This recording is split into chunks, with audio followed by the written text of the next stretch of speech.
दोस्तों, दुनिया आज चाहे कितनी भी आधुनिक क्यों न हो गई, लेकिन आज भी धरती के कोनों में कुछ ऐसे कबीले मौजूद हैं जो अपने रहन सहन, परंपरा और हिंसक स्वभाव की वजह से बेहद खतरनाक माने जाते हैं। आज हम आपको बताने जा रहे हैं दुनिया के 10 सबसे खतरनाक कबीलों के बारे में। नंबर 1, सेंटिनलीज कबीला नॉर्थ सेंटिनल आइलैंड अंडमान और निकोबार द्वीप समूह में रहता है।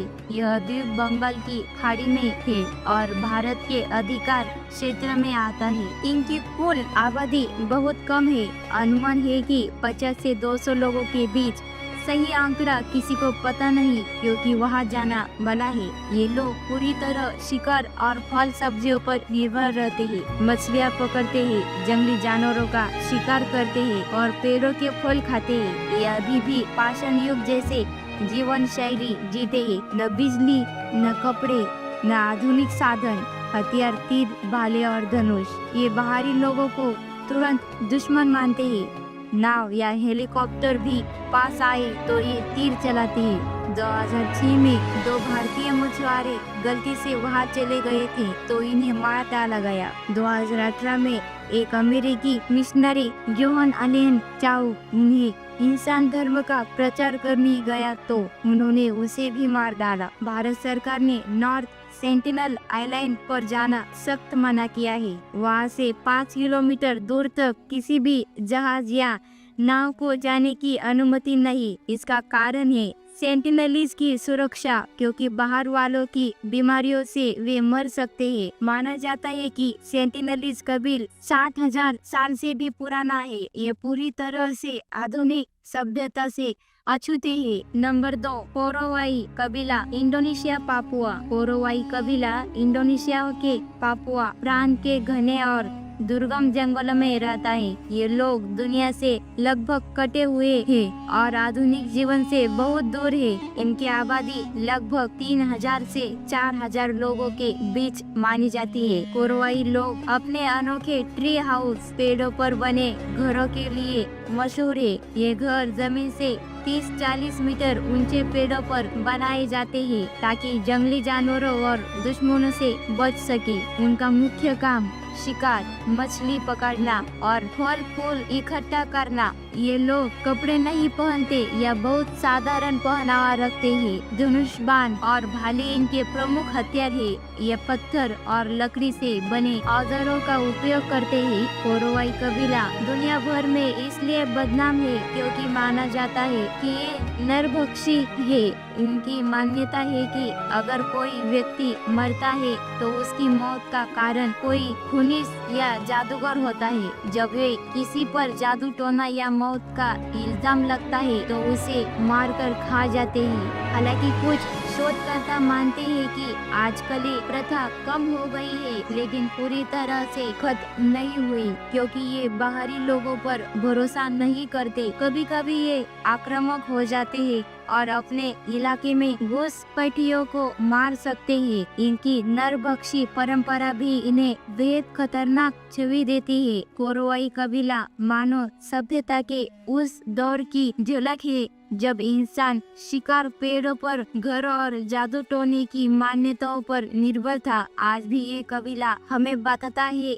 कि आधुनिकता के बीच कुछ लोग अपने हजारों साल पुराने जीवन को बचाकर रखे हुए हैं। नंबर 3, यानोमामी कबीला अमेज़न जंगल, ब्राजील, वेनेजुएला। यानोमामी कबीला अमेज़न वर्षावन में रहता है। ये लोग मुख्य रूप से ब्राजील और वेनेजुएला की सीमा पर बसे घने जंगलों में फैले हुए हैं। यानोमामी दक्षिण अमेरिका का सबसे बड़ा आदिवासी कबीला माना जाता है। इनकी आबादी लगभग 35,000 से 40,000 लोगों के बीच है। ये लोग छोटे छोटे समूहों में रहते हैं जिन्हें शबोनो कहा जाता है। शबोनो गोलाकार झोपड़ियों का बड़ा सा कॉम्प्लेक्स होता है जिसमें पूरा कबीला साथ रहता है। भोजन शिकार, मछली पकड़ना, शहद, फल और खेती, केला, कसावा, तंबाकू।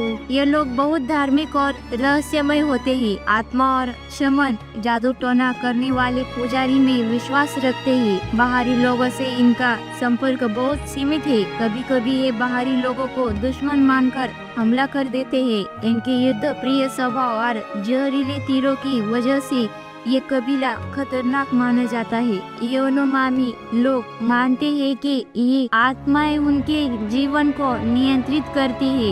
इनके शमन पुजारी अलग अलग तरह के पौधों और नशीले पदार्थों का सेवन करके आत्माओं से संपर्क करने की कोशिश करते हैं। एक अनोखी परंपरा है, जब कबीले का कोई सदस्य मर जाता है तो उसका शरीर जलाया जाता है और उसकी राख को केले के सूप में मिलाकर पूरा कबीला खाता है। इसे एंडोकेविलिज्म कहा जाता है। इससे पवित्र माना जाता है। यानोमामी कबीला हमें अमेज़न जंगल की प्राचीन संस्कृति और जीवन शैली की झलक दिखाती है। इनका जीवन इंसानी सभ्यता के सबसे पुराने दौर की निशानी है। आज भी ये हमें याद दिलाते हैं कि मानव विविधता कितनी अद्भुत और रहस्यमयी है। नंबर 4, मुर्सी कबीला, एथियोपिया, अफ्रीका। मुर्सी कबीला एथियोपिया के ओमो घाटी में रहता है। यह इलाका बेहद दूर दराज और कठिन है, जहाँ कई आदिवासी कबीले रहते हैं। मुर्सी कबीले की कुल आबादी लगभग 7,000 से 10,000 लोगों के बीच मानी जाती है। मुर्सी कबीला अपनी अनोखी परंपरा के लिए पूरी दुनिया में मशहूर है। यहाँ की महिलाएं नीचे के ओट में बड़ी बड़ी मिट्टी या लकड़ी की प्लेट लगाती है। इसे लिप प्लेट कहा जाता है। माना जाता है कि यह सुंदरता, साहस और सामाजिक पहचान का प्रतीक है। कई बार प्लेट का आकार 12 से 15 सेंटीमीटर तक हो जाता है। मुर्सी लोग बहुत आक्रामक माने जाते हैं। इनके पास पारंपरिक हथियार, भाले, धनुष, बाण तो है ही, साथ ही कई लोगों के पास आधुनिक AK-47 जैसी बंदूकें भी होती है। कबीलों के बीच झगड़े और खून खराबा आम है। बाहरी लोगों से भी ये कभी कभी हिंसक व्यवहार कर सकते हैं। ये लोग शरीर पर सफेद मिट्टी लगाकर और विचित्र डिजाइन पेंट करके सजते हैं। युवकों के बीच डोंगा नाम की परंपरा होती है, जिसमें वे लंबी लकड़ी की छड़ी से आपस में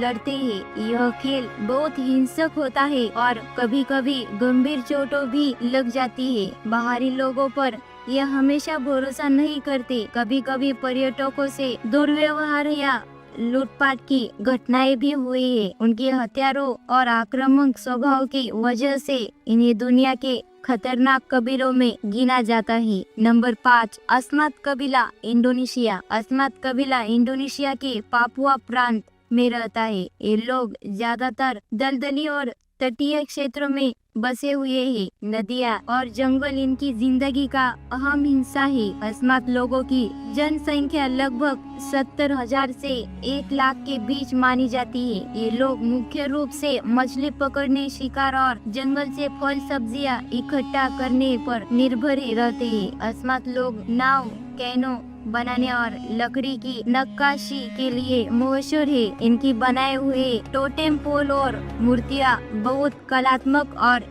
साथ ही डरावनी भी होती है। अस्मात कबीला परंपरागत रूप से एक योद्धा और सिर काटने वाला कबीला रहा है। पुराने समय में जब ये किसी दुश्मन को हराते थे तो उसका सिर काटकर अपने गांव में ले जाते थे। ये सिर इनके लिए शक्ति और सम्मान का प्रतीक माना जाता था। अस्मात कबीला भी नरभक्षण की परंपरा के लिए कुख्यात रहा है। माना जाता है कि दुश्मन को मारने के बाद उसका मांस खाया जाता था ताकि उसकी शक्ति और आत्मा अपने अंदर आ सके। हालांकि जब यह प्रथा काफी कम हो चुकी है, लेकिन इतिहास में इनके नाम से लोग डरते थे। अस्मात कबीले की वजह से कई बार बाहरी लोगों को खतरा हुआ है। 1961 में अमेरिका के पूर्व उपराष्ट्रपति नेल्सन रॉकफेलर के बेटे माइकल रॉकफेलर इन इलाकों में खोजबीन करने आए थे